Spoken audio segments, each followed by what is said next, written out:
Welcome back, everybody, to another episode of Adrenaline Seek Outdoors. And today we're going to be doing a pack dump on what I took with me to hunt some muleys in the sandhills. We could not spike camp at this spot we were hunting, so we were going in the morning, staying all day, and then coming out in the evenings. So this isn't going to have some of your overnight camping gear like tent. I don't have a full weeks of food supply in here, but I did have to take a decent amount of equipment just because we were in there for the duration of the day. And it's kind of a little bit different. Not everybody spike camps. Some guys just go in during, do a day hunt and then come out. And this is kind of the stuff I took for a day hunt.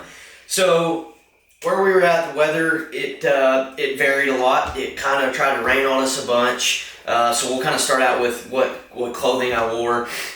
It wasn't very cold. The coldest it probably got was 55 in the mornings, and then during the day it would heat up to where it's pretty warm. In the evenings it would get a little bit chilly, but it never got cold. So weather was fairly mild, kind of went from chilly to hot. So a big piece for me was this merino 150 weight hoodie that TUO makes, and I wore this every hunt. It is thick enough that I could wear it in the mornings when it was a little bit chilly, if we were sitting there glassing or whatever. It kept me warm enough, and then once it got hot during the day, started sweating a little bit. The moisture wicking on this thing is awesome, and I didn't feel like I was ever just getting super hot. If I had to, I could pull it off, just wear a t-shirt, but I would say 95% of the time I had this on. Plus, I do like that it kind of protects you and shades you from the sun. If you've ever hunted in the sandhills, there's absolutely no trees, so you're sitting in the sun all day. So that's why I also like the hoodie part about this, is when we were sitting there glassing midday or whatever, I just threw that over my hat, protecting my neck. So yeah, the merino 150 weight from TUO, like I said, I wore this every hunt. And then I actually have the pants that I wore on. That is going to be the TUO Climb pants. That's their early season kind of do-all pant. It's not insulated, anything like that. So it's a pretty light material. I didn't need to worry about layering or having an insulation layer on my bottoms, just because it never really got cool enough. These pants, they stayed super cool when it did get hot. There is air vents on the side on your hips that you can open up. So once it got hot during the day, I would open them up, kind of get a little bit of breeze in there. In the mornings when it was chilly, I would zip them up, but really I didn't need to. We were walking and hiking, so really didn't have to. But the Climb pants, they held up well. They're super tough, pretty rugged pant. It's pretty hard I've never torn them or anything like that on a hunt, so they're super tough. Never had to worry about them ripping or snagging or anything like that, so that was super handy. And then on my feet, I had the crispy shimmicks, I believe. We have done a review over them on our YouTube, so if you're interested in what boots we're wearing, go check that video out. Like I said, it did try to rain on us quite a bit. It would rain, it would stop, and so that kind of made it tough. So I did bring this TUO jacket here. And it worked great. This is they're kind of their midway jacket. It's not super heavy, but if I did get chilly, I could throw it on. But it wasn't a full-on pouring rain, so I didn't have the storm front stuff from TUO, which is their rain gear. So I just took this jacket, and it worked out great. And when it did start to rain, I could throw it on, and it was great. So kind of moving into the pack, I'm gonna set this stuff down here. Kind of moving into the pack, and I'll talk about my food a little bit, I guess, that I took in there with me. So I had an Nalgene bottle I filled up with water before we left, and then I also have like a Camelback or a little water bladder, whatever you want to call it. I don't really have a brand I prefer. I would put one of these in my pack and fill it up also. So I had an Nalgene, and then this water bladder, and that lasted me most of the day. I really didn't have to get any water, but I do have a system in here that if I had to get some water, I could, so we'll go through that eventually too. Moving into food, like I said, we were in there the whole day, so I did want to take a meal with me. I just took these mountain houses. They worked out great. I only took one. that would last me kind of the whole day, and I had a few snacks here and there that I would eat on, and I'll talk about that. But kind of for my meal for the day, I would just take a mountain house in there. I had my jet pool in my pack and bull some, cooked me up a mountain house, and that worked out great. Something else I took some was some of these honey stingers. You can get them from Walmart or a grocery store. These honey stingers are great. They taste super good. They kind of give you that little burst of energy, and those worked out really, really well. Also had some Mountain Ops protein bars that I would throw in there too. Those were super good. And then lastly, I always try to take some of these in my pack. The Mountain Ops Hydrate. These were super, super great. Kind of midday, feeling a little bit dehydrated or whatever, I would just pop a Mountain Ops Hydrate, kind of get some electrolytes back in me, get some sodium in me, and drink some more water. I'll be good to go. And it also kind of breaks up that monotony of just drinking so much water. It tastes super well, and it helped me feel better and keep going. So that was another thing. They just come in little packets like this, so they're super easy to throw in your pack. They don't come open, they don't tear open, so you don't have to worry about them spilling in there. So yeah, I'll throw a couple of those into my pack. Moving on into the pack part of it.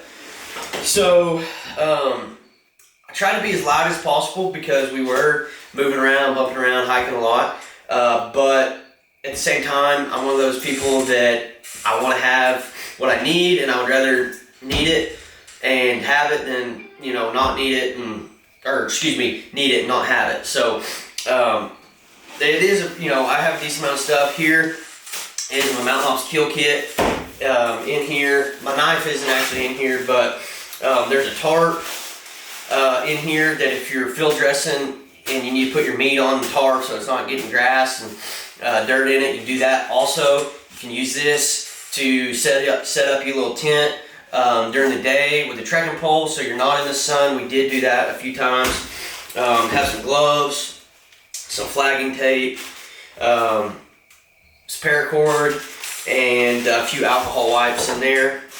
So that's not my full extensive kill kit, I would guess, but it is something that I do take with me and like to have. And then, so in this part of my pack, I have my headlamp. And this is the Texas Torch headlamp. It works super well. It's a rechargeable battery, lasts a really long time. It has a red light on it, as you can kind of see there, and then a white light, and then a brighter white light, and that's all I need. I don't want something with a bunch of different colors, a bunch of different settings. I want something that's simple, that stays charged for a while, and works good. In there, and then I had some fingerless merino gloves. I didn't really have to worry, like I said, about getting too cold on this hunt, so I just had some fingerless gloves in there in case it did get a little chilly. I could throw them on while I was glassing or something, but I never had to, so that's why I took those. So that's kind of the top part of our pack. We'll move in to the sides of it. In this pouch, I had my Sawyer squeeze. Like I said, most of the time I didn't ever have to use this because I brought enough water with me. There was a time or two that I did stop at a solar well and get some water, and the Sawyer squeeze worked great for that. Just squeezed it into my Nalgene and my hydration, my Camelback deal, and it worked out great. Like I said, some days I took this with me if I knew we were going a little bit deeper, but if I knew we were going to be hunting fairly close to the road and just glassing a lot, I didn't take it. So I did, but I did have it with me. Moving on to the front part of the pack here, I've got my game bags. These are just Argali game bags, really like those. Super good quality. And, excuse me, about to drop that. But yeah, so that's my Argali game bags. I use large game bags. The way I see it, I can put whatever I need to in there. Don't have to worry about running out of game bags for meat, especially with mule deer. The mule deer would fit just fine in those. Also in this pocket, same thing. A couple hand warmers, didn't need them. Didn't really have to worry about using them, but I did take them. And then also in here, I had my knife for gutting, quartering up an animal. I just used an outdoor edge with the replaceable blades. I like it. I can replace the blades out. It works great. Also, Had a little first aid kit with me too. Keep some ibuprofen, a few band-aids, different stuff like that in there. We weren't super deep. You know, I mean, we were 5 or 6 miles at times, but if I needed to, we had phone service, everything. I could get out, so I didn't worry about packing a super extensive first aid kit just because of the weight. And the terrain wasn't terrible, so I wasn't, you know, worried about breaking an ankle or anything like that. Kind of moving into some side pouches here. I did carry some bleed stop. I always carry that in there, even like if I'm whitetail hunting or whatever. And then I also keep another knife, and this has like a bone saw on it and a couple different things like that. So that's in that pouch. Moving over to here. This is another kind of little kill kit. It's cleanup aftermath kit. Nothing crazy there. And I think that's in that pocket. So we go on to this pouch here. I kept my jet bull. I have a big propane deal. And I need to get the smaller ones of these because I've had this one for like 4 years and not ran out of it. So maybe a little bit overkill, but I don't have to worry about it. And then I've got my jet bull. Like I said, I use that to cook my mountain houses.